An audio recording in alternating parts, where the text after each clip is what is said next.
was interesting, Bo.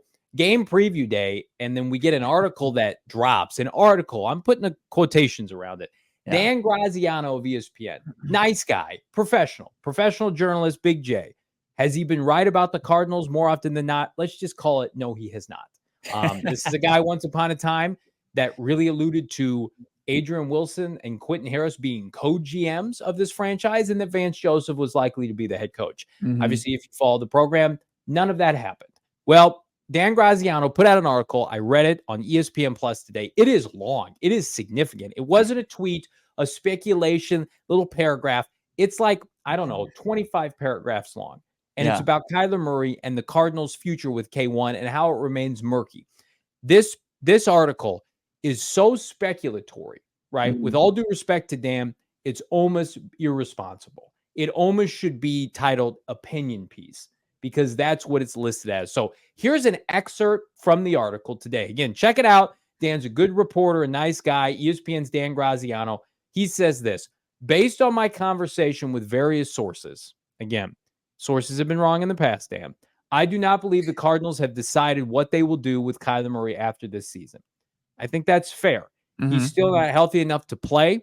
They don't know when he will be. That's incorrect. And it's too early in the season to know what their options are for 2024 and beyond. So there's that piece. And then, Damon, we've got the next slide here.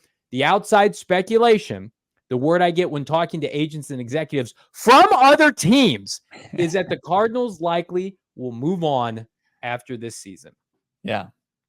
So, and then there was a kind of a false report side of this, and this isn't any fault of Dan Graziano's. I think Dan Graziano, if you don't know, and there's an important distinction between analysts, experts, insiders, reporters, right? And I think, Graziano, in his Twitter bio, he's got himself as an NFL insider, but this is him being an NFL analyst at best, because he's being paid to make an educated guess based on information that he's gaining from outside sources. There's very little inside information as it regards to Kyler Murray. That's very important. And I don't know if he was tasked with, from his editor and said, hey, give me an update on Kyler Murray. Let's just move the chains with this story. There's a little hype. Obviously, he's eligible to return. And this is what he went with. And it is just speculation from a guy with NFL connections, but not directly to Monty Ossenfort or Jonathan Gannon, because when you look at it, pay very careful attention to the messaging close to Kyler Murray, and then look at the noise outside of Arizona. And it's very mixed messages, right?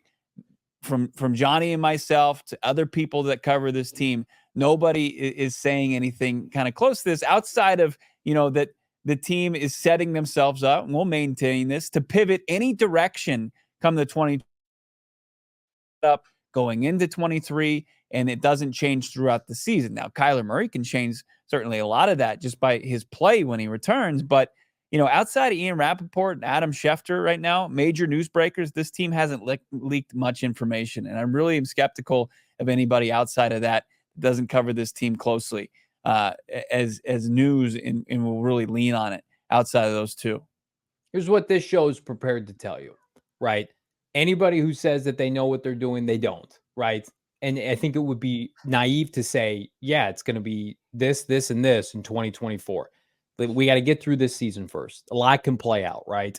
Nobody thought Josh Dobbs would play this well. Colt McCoy was supposed to be their starting quarterback 6 weeks ago. How'd that turn out? So things can change and drop on a dime. Here's what this show is prepared to tell you via sources close to the situation. Kyler Murray looks awesome. They are excited to play him this season. They think that's going to be sooner rather than later. And I would anticipate, again, some news in the coming weeks as it relates to his activation off of PUP. That's what we have been told. Everything is going according to how they would prefer.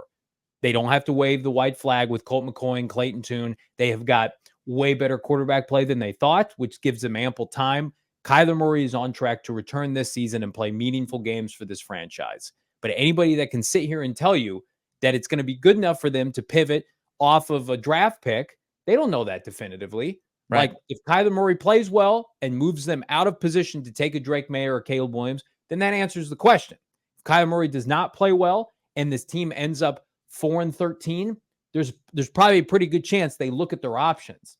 But we don't have that answer today. Nobody can look in a crystal ball and determine what's going on. The Chicago Bears won last night by 20 fucking points. Nobody knows exactly what's going to happen. Who's going to get Caleb Williams or Drake May? If they're infatuated with another quarterback, Oregon, Washington has potential first-round quarterbacks. We've talked about that, Bo. So again, right now, the plan is Kyler Murray is their franchise quarterback, and they're excited and happy with what Kyler Murray has provided this offseason. But he's still, and this is kind of my point, and I almost am done talking about Kyler Murray's return on Twitter because people misconstrued information. They have to see him play first. And you made a point the other day. Dobbs' play is the floor. And we know that now. A 28-year-old journeyman making no money coming in here and not turning the ball over, that's the floor. So if Kyler Murray gets 10 games and he can't exceed that worth $45 to $50 million per year, then you've got a problem. Then you've got something that you have to address. But the best case scenario for everybody is Kyler comes back in a couple weeks, plays really well, plays you into the discussion of being feisty at the end of the year for maybe a wild card, finishing just outside of that. And you go into your January press conference, Austin Ford and Gannon, unified front. Kyler Murray is our starter for 2024. But we got to play games first, Bo. Yeah, there's a long way to go. And there's a ton of checkpoints that they haven't even reached yet. And Monty Ossenfort, I don't, even though this is shortened to his tenure, I don't see him as a guy that sees any benefit in telegraphing which direction he's going at the quarterback position or anywhere with this organization. I mean, everything has been close to the vest. This was a guy that wanted be an FBI agent. You think that that's a guy that's just going to go like the previous regime and play games through and leaking information to different reporters and becoming a source for somebody? Absolutely not. And to try, and how wrong have been several outside kind of entities, league, coaches, execs, agents about this organization to this point. And we're going to start to take their word at face value. It's like, I think that they might move off of Kyler Murray. He likes video games. Guy doesn't work hard. But what we've seen from the messaging from the people that know him, most recently, Colt McCoy, who's no longer with the organization, misconception, paraphrasing from Colt's spot on the herd yesterday with Colin Cowherd. The misconception about Kyler Murray is he doesn't work hard.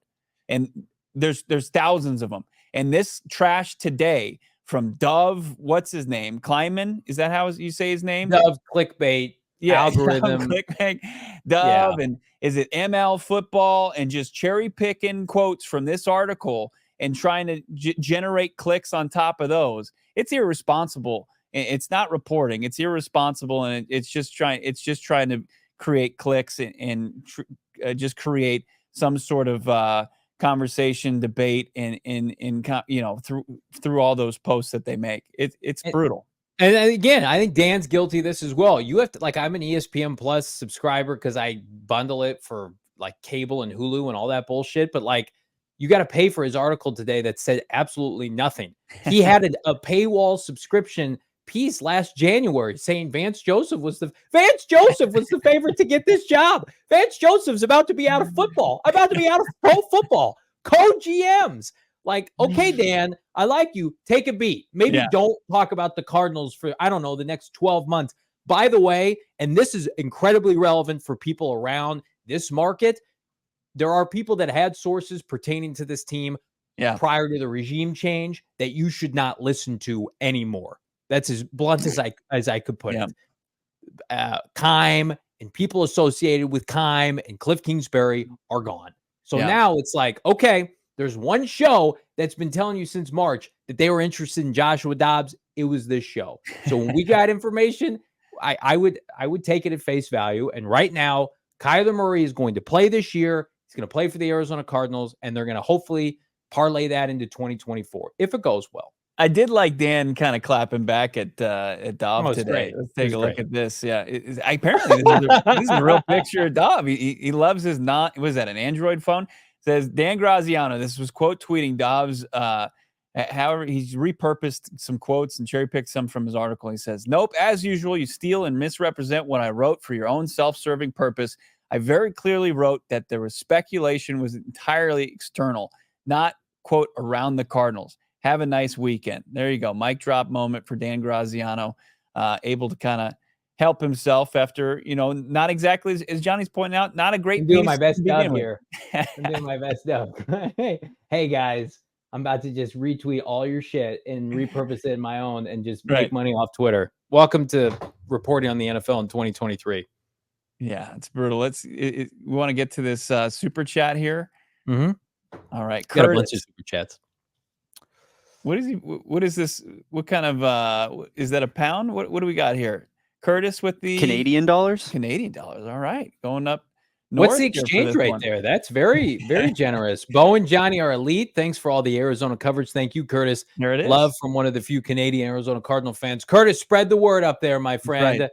You are a saint. Thank you so much. Super chat means everything. Your support means everything, my friend. Thank you for that. KR Gordon pumping in the super chats today like it's payday on a Friday, my friend. KR Gordon, you are a saint. Even though he said in the comments, not a super chat, the Buda Baker jersey was for me, not for my son. No, I mean, could I fit my son's jersey at some point? Maybe, but it's his jersey. I promise you. Does this staff turn the stadium into mostly Cardinal fans in the next 2 years? Would love to see the stadium like others in the NFL. There's only one thing that does that, KR Gordon, Bo Brock. It's winning football games. So if you think this franchise is going to win football games, then hell yeah, they'll turn it around. Talk to Britton Golden on Sunday. He played in the last real consistently successful Arizona Cardinals team under Bruce Arians, and those stadiums were packed. University of Phoenix Stadium was packed with Cardinals fans throughout the BA era. Now, at the beginning, like in 2013, where there was zero expectations, BA was the last guy hired during the coaching carousel, and there wasn't much hype, and they just paid a 7th rounder for Carson Palmer, but they made their way to 10 games, and it sparked something, and they saw that there was direction with this organization. You started to see in 2014, 15, even 16, where they kind of fell short, that it created a bunch of Cardinals fans. It brought Cardinals fans through into the stadium, and yes, absolutely, I think you will start to see that change in the right direction. KR Gordon 08, out of everything, 99 yards gave me the most hope. I'm not being dramatic. I think it's one of the best drives of the last 5 years with this team, like easily. It's going to be a drive you can point back to and say like, hey, Niners win the Super Bowl. Cardinals went 99 yards on them in Santa Clara with Josh Dobbs starting with a sneak outside his own end zone. Yeah. If only AJ Green turned around, that would have been the most epic 90+ yard. Like it was. It was going to be a signature moment to beat the Packers on prime time. Kyler Murray was dealing, and AJ Brown just still hasn't turned around. I won't forgive him for that. You're literally the worst. AZ fan 1998. You're the best. $5 super chat. I predict our Cardinals will win this Sunday in their black uniforms. The next week, Garrett Williams will play next Sunday, and Kyler gets off pup. I love everything you just said. Everything sounds great to me. But you bring up a good point, Arizona fan 1998. Garrett Williams looked good in practice this week. He's still not playing this weekend. So I would think like pup week for Kyler Murray, whenever that is. Again, we've tempered expectations on this show. You got to have multiple weeks of practice, live bullets and what have you. So it's nice that the Cardinals didn't linger that. It's going to be interesting. Like when Kyler Murray does come back, like you'll know Friday before, like probably he's not playing this weekend. He's out, right? Whereas the week he plays, it's going to be like, he's questionable, right? And then that means he's going to play. It's the 21-day window to be activated, right? And you've got to do it at that point. It's either crap or get off the pot after 21 days. So I think that they want to make for damn sure that he's going to be ready to get back on the practice field and be full go and really absorb what Drew Petzing and his scheme is doing and playing under center and everything that goes along with it. In week one of practice will just be getting and knocking off the rust a little bit and starting to get up to speed. So yeah, it's going to be, but I don't think that they're going to get to the point where they're going to activate him and he's not available. And I think that's why we're seeing things, continue to get drawn out. Be pretty fitting after this Graziano article for them to activate him on Monday. I don't know if that's going to happen, but man, that would be a big shot into the arm of this fan base. You get a dub on Sunday and Kyler Murray's back practicing next week. Be pretty awesome.